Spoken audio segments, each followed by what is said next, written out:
next tonight we're crossing over live to Loch Lomond shores, where Rachel is keeping her theme of danger up this week. Yep, over the past few days, Rachel's been hanging out with ultimate fighters, and she's threatened to punch someone in the face, but she's not aggressive at all. So now she's just decided she wants to go to the Extreme Sports Show.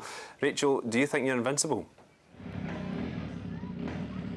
Absolutely not, David. I'm terrified. I'm here at the Extreme Stunt Show, and as you can see, there's some very noisy bikes behind me and even noisier monster trucks. Honestly, it's terrifying in the arena. Oh yeah, and there's a guy driving through a firewall, of course.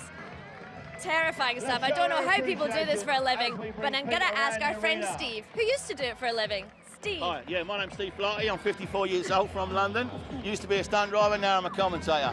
Don't forget, we're in Glasgow, not this weekend, next weekend. We're in Edinburgh this weekend at Ocean Terminal. Steve's done this before. Now, Steve, tell me about what it feels like to be a stunt driver and do tricks like that. It just feels fantastic. We do this 7 nights a week. We do an afternoon show on a Sunday, and I've been doing this since I was 13 years old.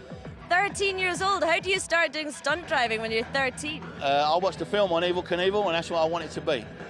Well, that's incredible. Don't try it at home, though, kids. And what's the kind of tricks that we'll be seeing today? We just saw the firewall. What else we got? I'm just going to announce one right now.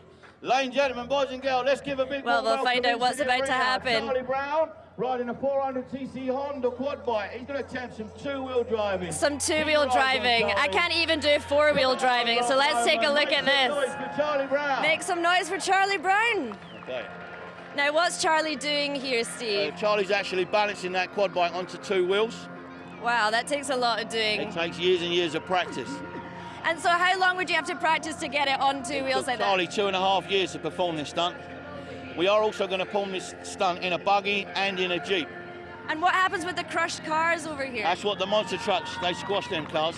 And have you ever driven a monster truck before? I've drove a monster truck for about 10 years. What's that like? Even to be up that high must be terrifying. It's fantastic to drive a monster truck.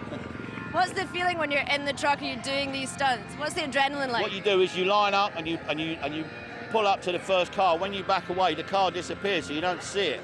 So you just accelerate first, second gear, hit the throttle, and you get all 4 wheels in the air at the same time and hold on really tight.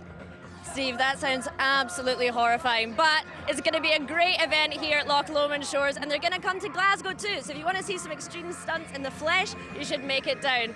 I think I'm going to go home now, though. This is too scary for me. See you guys later. You know it's extreme when the high vis is out. Serious stuff.